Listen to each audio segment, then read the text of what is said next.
Hey there, in today's video we'll talk about this wheeler. It's a 1999 model in really good condition, but unfortunately it's too small for me. So I'll show you around the bike a bit and share some resources that I use to find information about parts and components and bikes.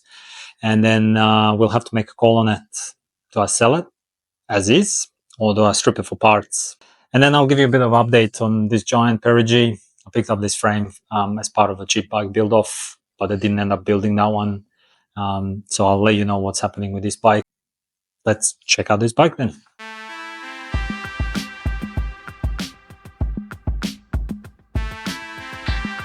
Depending on where you are in the world, you might be either wondering, what the hell is the wheeler? Or you'll be thinking, oh yeah, those were good bikes. You don't see them around anymore. You can check the company history on their website, but the short story is Wheeler was founded in 1972 and became one of the many brands that benefited from Taiwan's rise. They weren't a global powerhouse, but they did produce a wide range of models, from basic entry-level steel hardtails to high-end aluminium and even carbon bikes. Frames are generally quite well made, typical of the era, and they can have some nice details like this one here with that Wheeler logo welded into it. And components on these bikes can be quite reasonable. There are even some of the high-end ones. The forks on this bike are Marzzochis. By late 90s, the Marzzochis were pretty decent. They had their bomber range, and even these ones were reasonably effective, even with 90mm travel on elastomers. They actually did the job.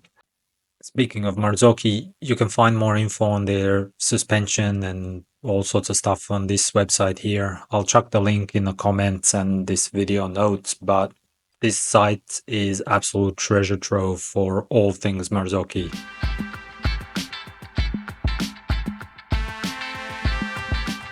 The crankset is Shimano STX RC and it's paired with the Shimano STX front and LX Dior rear derailleur.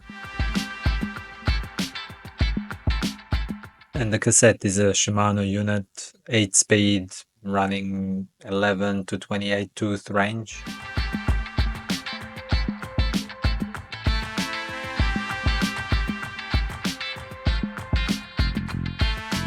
Speaking of Shimano, they have an excellent specification page and it shows all the compatibility of different components. Or do whatever self-respecting home mechanic does and bolt things without checking.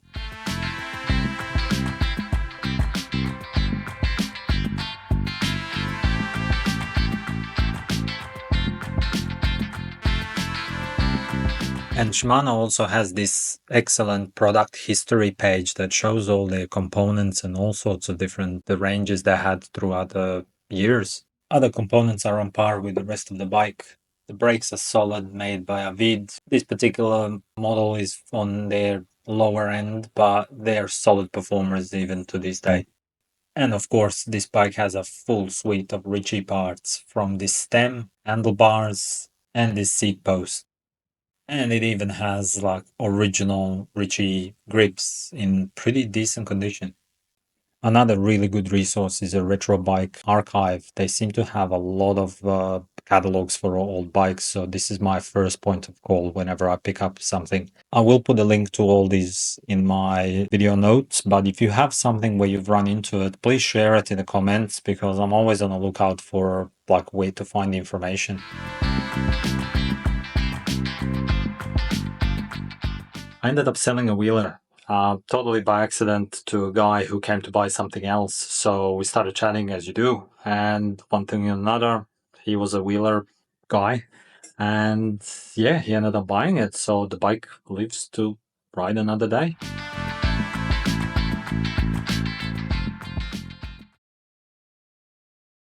Unfortunately, this giant was not as lucky. When I posted it up as an overview video, a few of you pointed out that the forks look bent, and I didn't realize that when I bought it.